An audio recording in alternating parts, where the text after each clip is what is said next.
ಒಂದು ಫುಡ್ಗಳನ್ನ ಇನ್ನೊಂದು ಫುಡ್ ಜೊತೆ ಮಿಕ್ಸ್ ಮಾಡಿದಾಗ ಅದರದ್ದು ಕ್ವಾಲಿಟಿ ಅಥವಾ ಅದರದ್ದು ಇದೇನಿರುತ್ತಲ್ಲ ಎಫೆಕ್ಟು ಸೀಸನ್ ವೈಸ್ ಚೇಂಜ್ ಆಗುತ್ತೆ. ಮಿಂಟ್ ಕೊರಿಯಂಡರ್ ಜ್ಯೂಸ್ ಕುಡಿತಾರೆ, ಪನ್ನೀರು ಅದು ಒಳ್ಳೇದಲ್ಲ. ಧನಿಯಾ ಇದು ಕೊತ್ತಂಬರಿ ಬೀಜ ಅಂತ ಹೇಳ್ತೀವಲ್ಲ, ಅದನ್ನ ಯೂಸ್ ಮಾಡೋದ್ರಿಂದನೂ ಅದು ಎನ್ಹ್ಯಾನ್ಸ್ ಆಗುತ್ತೆ. ಮೆಂತೆ ಕುಡಿದ ತಕ್ಷಣ ಕೋಲ್ಡ್ ಆಗಲ್ಲ ಯಾರಿಗೂ, ಅಥವಾ ಕಫ ವೃದ್ಧಿ ಆಗಲ್ಲ.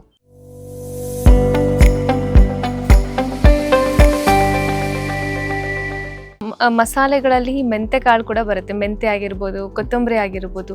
ಸೊ ಇವುಗಳು ಸ್ವಲ್ಪ ತಂಪು ದೇಹಕ್ಕೆ ಅಂತ ಹೇಳ್ತಾರಲ್ಲ ಸರ್, ಇವುಗಳನ್ನ ಚಳಿಗಾಲದಲ್ಲಿ ಸೇವಿಸ್ಬೋದಾ? ಒಂದ್ ವೇಳೆ ಹೌದು ಅಂತಾರೆ ಯಾವ ಪ್ರಮಾಣದಲ್ಲಿ ಸೇವಿಸಬಹುದು ಅಂತ?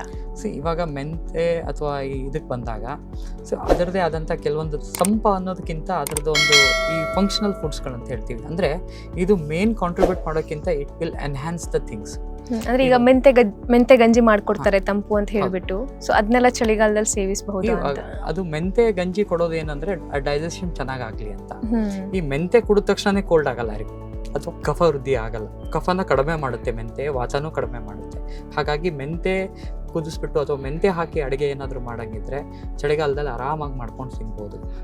ಕೋಲ್ಡ್ ಅಂತ ಹೇಳಿ ಅದು ಹೆವಿ ಇರೋಂಥದ್ದು, even for example ice cream, that is not good for cold season.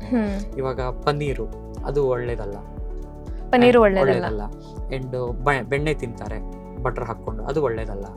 So ಹೀಗೆ ಕೆಲವೊಂದು ಹೆವಿ ಸ್ನಿಗ್ಧ ಗುರು, ಈ ಮೊಸರು, ಸ್ನಿಗ್ಧ ಗುರು ಆ್ಯಂಡ್ ಇದು ಇರುತ್ತಲ್ಲ, ಅದು ನಿಮಗೆ ಕೋಲ್ಡಲ್ಲಿ ಒಳ್ಳೇದಲ್ಲ.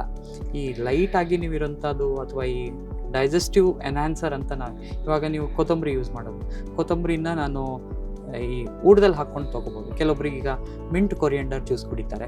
ಸೊ ಆ ಮಿಂಟ್ ಕೊರಿಯಂಡರ್ ಜ್ಯೂಸ್ ಫಾರ್ಮಲ್ಲಿ ಒಳ್ಳೇದಲ್ಲ.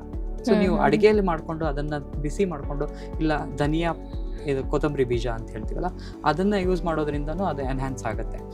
ಅದೇ ಹೇಳಿದ್ನಲ್ಲ, ಒಂದು ಫುಡ್ಡನ್ನು ಮಲ್ಟಿಪಲ್ ಸೋರ್ಸ್ ಆಗಿ ತೊಗೋಬೋದು, ಮಲ್ಟಿಪಲ್ ಫಾರ್ಮಲ್ಲಿ ತೊಗೋಬೇಕು. ಬಟ್ ಯಾವಾಗ ಅದನ್ನು ತೊಗೊಂಡ್ರೆ ಒಳ್ಳೇದು. ಇವಾಗ ನೀವು ಒಂದೊಂದು ಇದನ್ನ ಅದಕ್ಕೆ ಸಂಸ್ಕಾರ ಅಂತ ಹೇಳ್ತೀವಿ.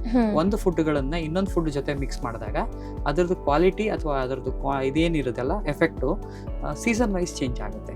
ನೀವು ಮೆಂತೆ ಮೊಸರು ತಿಂದರೆ ಅದು ಅದರದ್ದು ಎಫೆಕ್ಟೇ ಬೇರೆ, ಮೆಂತೆ ಒಗ್ಗರಣೆ ಪೌಡ್ರಲ್ಲಿ ಹಾಕಿದರೆ ಅದರ ಎಫೆಕ್ಟ್ ಬೇರೆ.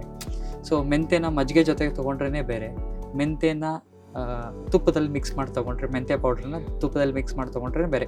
ಅದರದ್ದು ಆ್ಯಕ್ಷನ್ನು, ಅದರದ್ದು ಎಕ್ಸ್ಪೆಕ್ಟೇಷನ್ಸ್ ಏನಿರುತ್ತಲ್ಲ ಮೀಡಿಯಾದಿಂದ ಚೇಂಜ್ ಆಗುತ್ತೆ.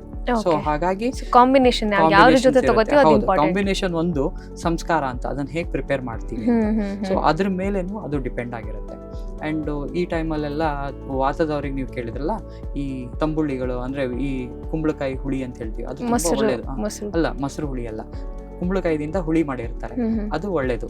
ಸೊ ಆ ಥರ ಕುಂಬಳಕಾಯಿಂದ ಇದು ಮಾಡಿರೋಂಥದ್ದು, ಕುಂಬಳಕಾಯಿದು ಸೂಪ್ಸ್ಗಳು ತೊಗೊಳೋದ್ರಿಂದ, ಇಲ್ಲ ನೀವು ಈ ಗೆಣಸುಗಳು ಅಥವಾ ಡಯಾಬಿಟಿಸ್ ಇರಲಾರ್ದವರಿಗೆ ಈ ಗೆಣಸು ಆಲೂಗಡ್ಡೆ ಸೂಪ್ಗಳು ಮಾಡ್ಕೊಡೋದ್ರಿಂದ ಅವರಿಗೆ ಒಳ್ಳೇದು.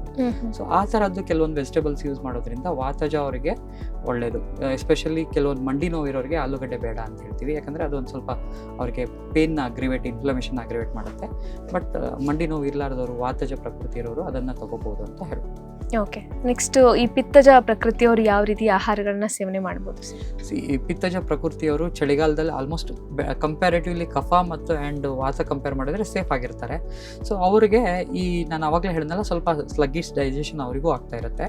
ಆ್ಯಂಡ್ ಚಳಿಗಾಲದಲ್ಲಿ ಶುರು ಆಗೋ ಟೈಮಲ್ಲಿ ಪಿತ್ತ ಜಾಸ್ತಿ ಆಗಿರುತ್ತೆ ಅವರಿಗೆ. ಆ ಟೈಮಲ್ಲಿ ಪಿತ್ತ ಶಾಮಕ ಮಾಡಬೇಕು ಅವರಿಗೆ. ಸೊ ಪಿತ್ತ ಶಾಮಕ ಅಂದರೆ ಅವರಿಗೆ ಸ್ವಲ್ಪ ಈ ಪಿತ್ತನ ಕಡಿಮೆ ಮಾಡೋಂಥ ಕೋಲ್ಡ್ ಐಟಮ್ಸ್ಗಳು, ಅಥವಾ ಕೆಲವೊಂದು ಈ ನಿಂಬೆಹಣ್ಣಿನ ಜ್ಯೂಸು, ಅಥವಾ ಕೆಲವೊಂದು ನಾವು ಇದನ್ನ ಹೇಳ್ತೀವಿ ಆ ಟೈಮಲ್ಲಿ ಕೆಲವೊಂದು ಸರಿ ಮಜ್ಜಿಗೆ. ಬಟ್ ತುಂಬ ಕೋಲ್ಡ್ ಇವಾಗ ಏನು ಬರ್ತಾ ಇದೆಯಲ್ಲ, ಈ ಥರ ಕೋಲ್ಡಲ್ಲಿ ಮಜ್ಜಿಗೆ ಗಿಜ್ಜಿಗೆ ಕೊಡೋದು ಬೇಡ. ಅಂಥವರಿಗೆ ಲೈಟ್ ಫುಡ್, ಅಂದರೆ ತುಂಬ ಅವರಿಗೆ ಶುಂಠಿ ಮೆಣಸು ಅದೆಲ್ಲ ಹಾಕಿ ಮಾಡಬೇಕು ಅಂತಂದು ಏನಿಲ್ಲ. ಅವರಿಗೆ ನಾರ್ಮಲ್ ಲೆವೆಲಲ್ಲಿ ಮಸಾಲ ಕೊಟ್ಟು ನಾರ್ಮಲ್ ಫುಡ್ಗಳನ್ನು ಯೂಸ್ ಮಾಡೋದ್ರಿಂದ ಇದರಲ್ಲಿ ಏನೂ ಅವರಿಗೆ ತುಂಬ ಡಿಫ್ರೆನ್ಸ್ ಆಗಲ್ಲ. ಯಾಕಂದರೆ ಅವ್ರ ಸ್ಕಿನ್ನೂ ಆಲ್ಮೋಸ್ಟ್ ಈ ಕಂಡೀಷನಲ್ಲಿ ಚೆನ್ನಾಗಿರುತ್ತೆ.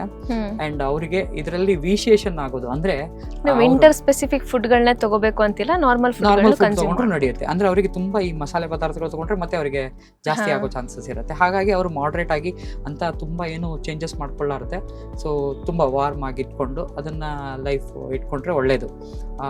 ನಾನು ಹೇಳ್ದಂಗೆ ಸೂಪ್ಗಳನ್ನು ತೊಗೋಬೋದು, ಕಷಾಯಗಳನ್ನು ಮೈಲ್ಡ್ ಫಾರ್ಮಲ್ಲಿ ಇರೋಂಥದ್ದು, ತುಂಬ ಪಂಜಂಟ್ ಬೇಸ್ಡ್ ಇರೋದು ಬೇಡ, ತುಂಬ ಮೈಲ್ಡ್ ಆಗಿರೋಂಥದ್ದು, ಈ ಆಮ್ಲ ಪೌಡ್ರ್ ಹಾಕಿ, ಇಲ್ಲ ಎಸ್ಟಿ ಮಧು ಪೌಡ್ರ್ ಹಾಕಿ, ಇಲ್ಲ ಅಶ್ವಗಂಧ ಪೌಡ್ರ್ ಹಾಕಿ ಸ್ವಲ್ಪ ಅದನ್ನು ಬಾಯ್ಲ್ ಮಾಡಿ ಅದನ್ನು ಕುಡಿಬೋದು. ಸೊ ಅದನ್ನು ಮಾಡಿದ್ರೆ ಸಾಕು. ಇವರಿಗೇನು ಎಕ್ಸ್ಟ್ರಾ ಮಸಾಲೆ ಪದಾರ್ಥಗಳು ಅಥವಾ ಮಸಾಲೆ ಕೊಟ್ಟು ಸ್ಪೈಸಸ್ ಕೊಟ್ಟು ಇವರಿಗೆ ಆಹಾರಗಳನ್ನು ಮಾಡಬೇಕು ಅನ್ನೋದೇನು ಇಲ್ಲ ಅಂತ ಹೇಳ್ಬೋದು. ಬಿಸಿಯಾಗಿರುವ ಆಹಾರ, ಕಡಿಮೆ ಮಸಾಲೆಯುಕ್ತ ಆಹಾರವನ್ನು ಸೇವಿಸಿದ್ರೆ ಒಳ್ಳೆಯದು.